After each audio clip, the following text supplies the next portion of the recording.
Buonasera da Sicilia 24, i principali argomenti di oggi. Piazza Armerina smonta l'ipotesi del suicidio, la sorella della ragazza trovata impiccata.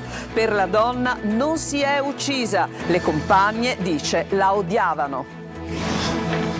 La strage di Altavilla Milice ha disposta la perizia psichiatrica anche sulla figlia di Giovanni Barreca. Il muratore era stato dichiarato totalmente incapace di intendere e volere. Caltanissetta nel processo per depistaggio per la strage Borsellino, chiesto il rinvio a giudizio per 4 poliziotti. Pizzo a vita, un imprenditore di Palermo, 4 arresti, tra loro anche Sal Catalano, il vecchio boss della Pizza Connection. Approvata all'Ars la manovra di variazioni di bilancio, via libera provvedimenti per 560 milioni di euro. Catania, riduzione del 15% delle ore settimanali di assistenza e in alcuni casi compromesso il diritto allo studio. Nuovi guai per le famiglie con studenti disabili. Calcio, domenica trasferta a Crotone per il Catania in cerca di riscatto dopo l'opaco pari contro il Messina.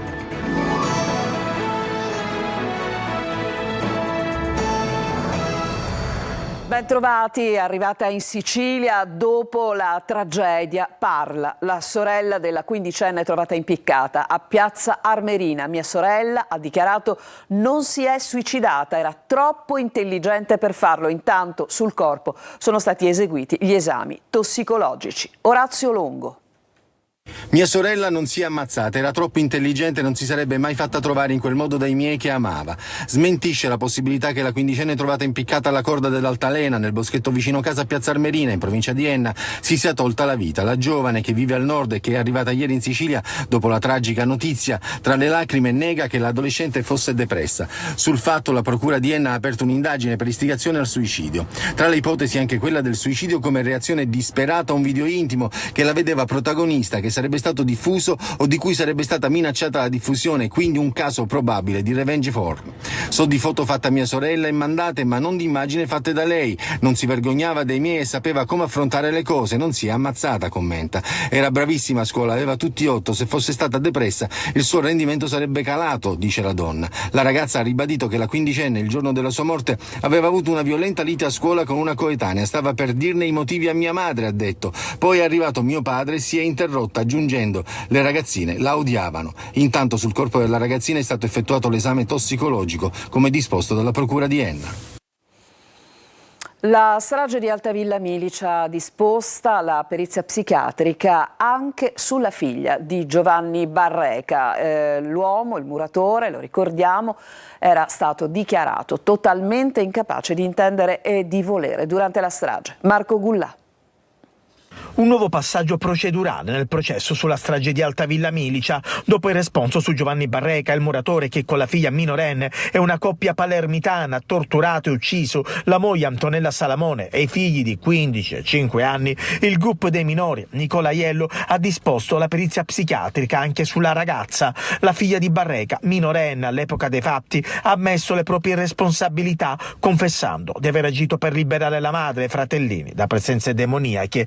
La perizia psichiatrica servirà al GUP per capire se al momento del fatto la 17enne fosse capace di intendere e di volere e se socialmente pericolosa. A occuparsi della perizia, quanto si apprende, sarà un neuropsichiatra infantile di Roma. Nei giorni scorsi Barreca, esaminato dai periti del GUP, è stato dichiarato totalmente incapace e ne è stato disposto il ricovero in una REMS. Il muratore di Altavilla Milice sarebbe affetto da problemi psichici tali da pregiudicarne la lucidità mentale, lucidità che invece avrebbero i due complici dei Barreca, Sabrina Fina e Massimo Carendente, coppia che Salamone aveva incontrato durante incontri di preghiera. I due hanno sempre sostenuto di non avere partecipato ai delitti, ma di avere soltanto aiutato la famiglia a liberarsi dalle presenze demoniache con delle preghiere, versione che però sarebbe stata smentita dall'analisi dei tabulati telefonici.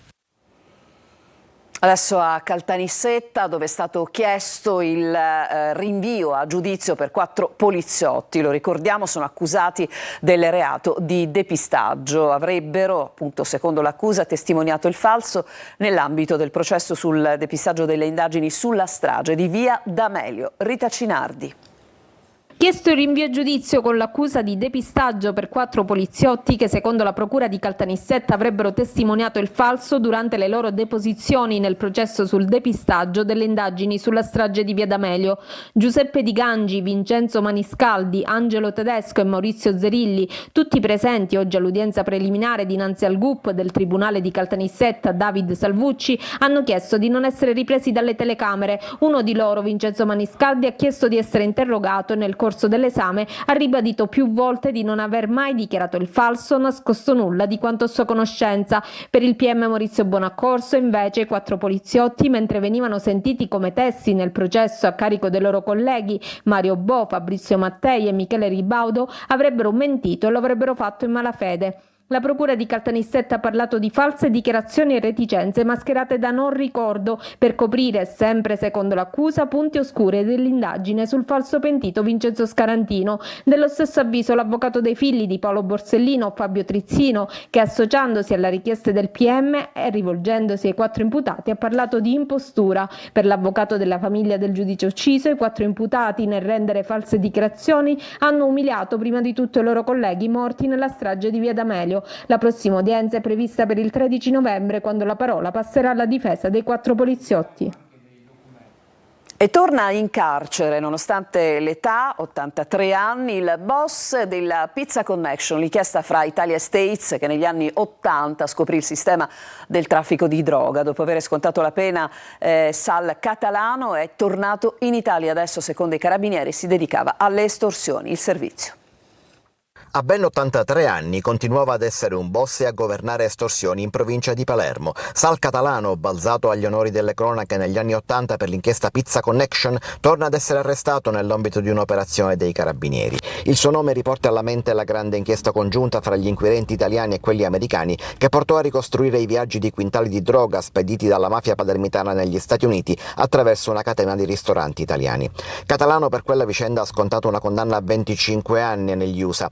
Nel 2016 è rientrato a Ciminna, in provincia di Palermo, dopo essere stato espulso dagli States. Ora è finito di nuovo in carcere, nonostante l'età avanzata. Con lui altre 3 persone sono destinatarie di un provvedimento di custodia. Si tratta di Filippo Cimilluca, 48 anni di Cimina, Vito Pampinella, 64 di Caccamo e Antonio Baucina, 33enne palermitano dello Zen, che risponde di detenzione di armi. Nel 2021, secondo l'inchiesta, Cimilluca avrebbe imposto a un imprenditore una sorta di società. Dopo avergli offerto sostegno economico, avrebbe chiesto indietro soldi a rate, 500 euro al mese a vita. Lo sai con chi cammino io, gli avrebbe detto riferendosi a Catalano.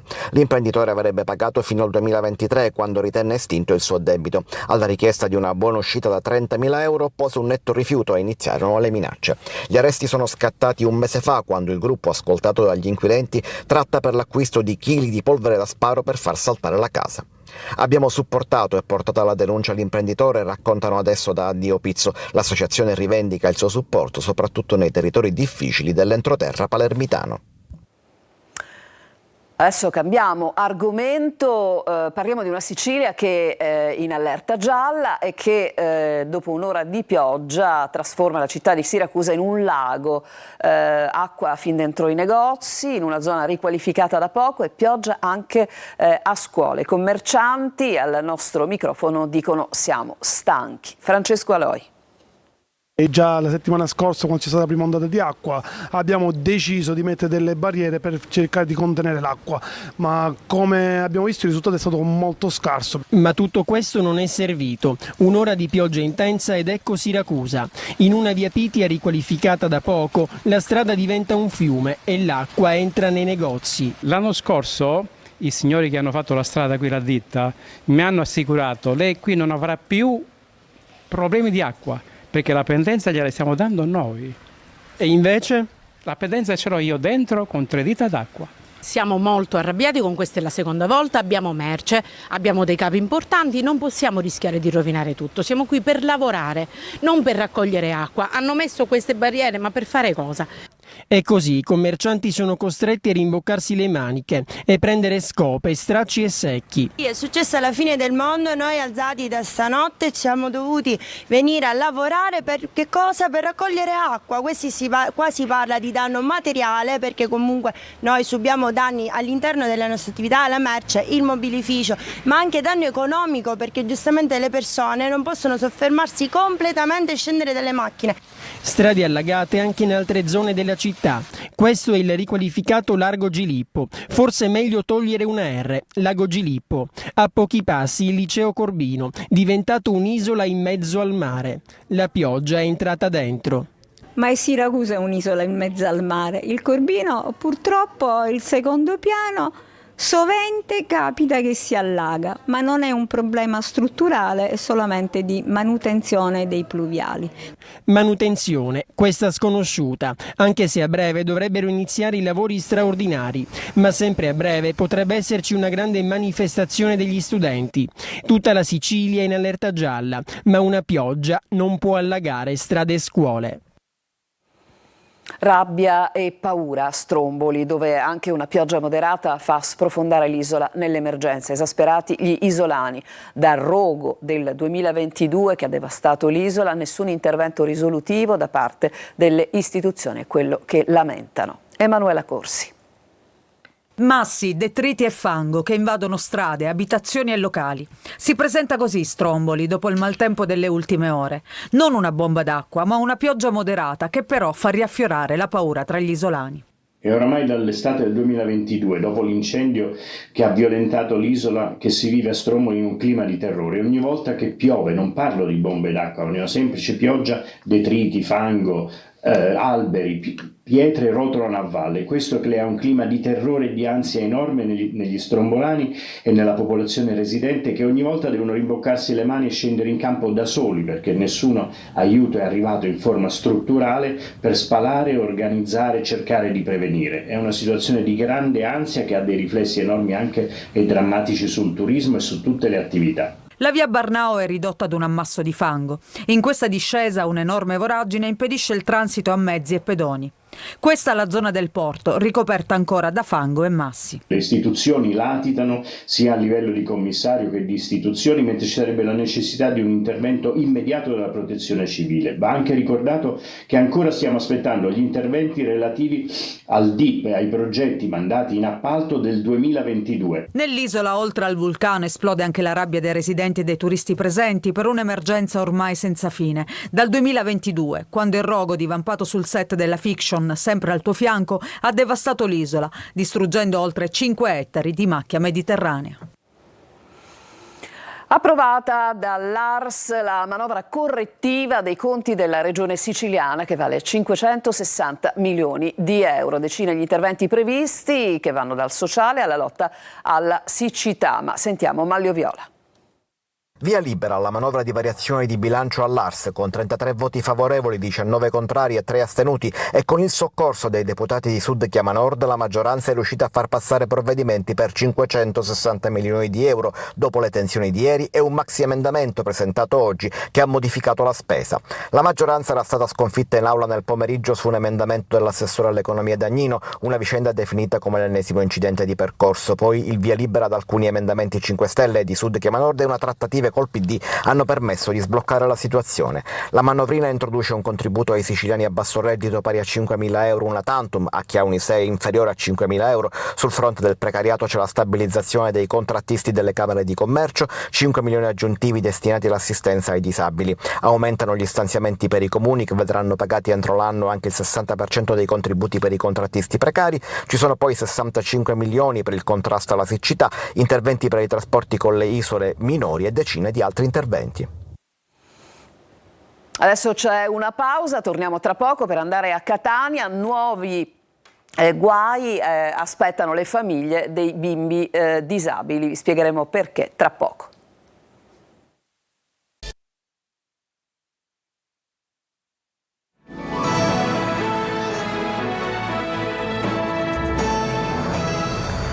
Siamo tornati in studio, tagli Asacom, nuovi guai dunque per le famiglie con studenti disabili. La nuova sforbiciata riduce ancora le ore settimanali di assistenza, compromettendo il diritto allo studio. Siamo a Catania. Tonino De Mana. Non è più tollerabile una situazione del genere. A noi genitori ci comporta di stazionare davanti la scuola per un'eventualità emergenziale di una bambina diversamente abile. Adesso basta. Lo sfogo di questo genitore con figlia disabile è solo la punta dell'iceberg di una situazione che peggiora di giorno in giorno con tagli indiscriminati agli studenti con disabilità. Genitori a volte costretti a stazionare davanti le scuole solo perché mancano operatori Asacom in grado di assistere i bambini con disabilità. Chi non può farlo, magari per esigenze di lavoro, è costretto a lasciare il figlio a casa alla faccia dell'inclusione e del diritto allo studio. La mannaia di nuovi tagli della città metropolitana di Catania, ma in generale di tutta la regione, si abbatte sulle famiglie, penalizzando ancora i diritti di categorie già fragili. C'è da capire se questa amministrazione, oltre ai problemi legati alla gestione finanziaria delle casse, ha intenzione di battere i pugni a Palermo per avere risorse aggiuntive e poter portare avanti questo servizio non solo per l'anno nuovo ma anche per il 2025. Non le manda a dire Gianina Ciancio, che punta il dito contro la regione, secondo cui, il riferimento è alla tabella H, i soldi per turismo ed altro si trovano, ma non per i disabili. Si riescono a trovare milioni e milioni di euro per enti, associazioni, piccole realtà che non fanno nessun bando e riescono a ottenere un finanziamento solo perché collegati al deputato di turno. Tagli indiscriminati che potrebbero portare anche ad una pioggia di ricorsi. Ci sono delle sentenze dei tribunali di Torino, per esempio di agosto, dove venivano accolti proprio il mancato riconoscimento delle ore dei PEI, vedeva il comune soccombente e quindi costretto poi a risarcire le famiglie. E la scuola è iniziata soltanto da 2 mesi. Adesso allo spettacolo Il malato immaginario di Molière con la regia di Salvo Ficarra. La commedia sempre attuale debutta a Siracusa per poi andare in tournée. Abbiamo sentito appunto il comico con Lello Analfino che ha curato le musiche. Francesco Aloi.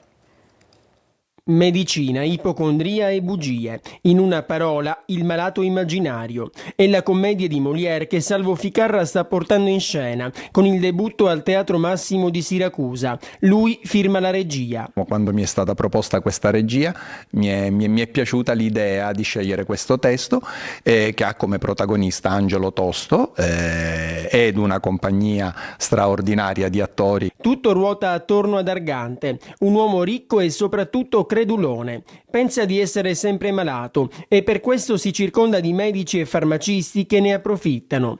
Un'opera che può avere più chiavi di lettura, da quella più superficiale a quella più profonda e riflessiva. Nel Seicento come oggi è sempre attuale. È uno spettacolo che possiamo definire pop, nel senso proprio più bello del termine, cioè pop popolare, divertente, allegro e che sicuramente vi farà uscire col cuore allegro. E quindi è uno spettacolo da non perdere, che parte da Siracusa per arrivare a Catania e, perché no, girare l'Italia. Risate, divertimento ed è tutto made in Sisli, dalla regia alle musiche di Lello Analfino. Fare le musiche per questo spettacolo è stato per me, devo dirlo, una passeggiata. Quest'uomo è bravo, molto bravo. Poi abbiamo anche altri un cast tecnico straordinario. Ma al di là della commedia, per Ficarra c'è una domanda d'obbligo. Ma Piccone dov'è? Piccone non l'avete saputo? Lascia perdere. Non si può sapere. Lascia perdere. Ciao. No, non ci pensare, non ci pensare. Ciao. E adesso ci fermiamo ancora, c'è il calcio intanto con il Palermo domani impegnato allo Stirpe. Ci ritroviamo tra poco.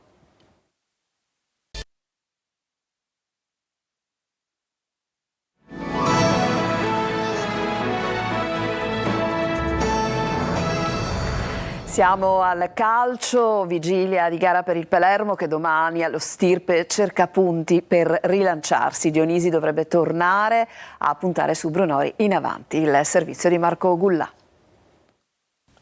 Siamo arrabbiati e delusi. Alessio Dionisi, nel corso della conferenza stampa in vista del match di domani allo Stirpe contro il Frosinone, non nasconde la sua amarezza per il trend del Palermo. Vorrei fare una grande promessa, perché ne ho già fatte un po' e qualcuno potrebbe già ricordarmi, qualcuno me l'ha già ricordato che per ora quelle promesse non si stanno confermando nei fatti, quindi spero tanto veramente che riusciremo a migliorare il prima possibile la classifica, perché questo è il nostro obiettivo. Come ho già detto, io non sono qua per vivacchiare, non sono venuto qua per dire che nel mio curriculum è nato il Palermo, cioè io sono venuto qua per fare la storia del Palermo. Per scrivere la storia però occorrono fatti e soprattutto i risultati. Ecco perché il Palermo deve fare inversione ad U sul suo rendimento. Domani sera Frosinone tornerà verosimilmente Brunori dal primo minuto, poi Insigne e Di Francesco sono in vantaggio sugli altri esterni. Ciociari sorprendentemente ultimi in classifica, fino a qualche mese fa erano quasi certi della permanenza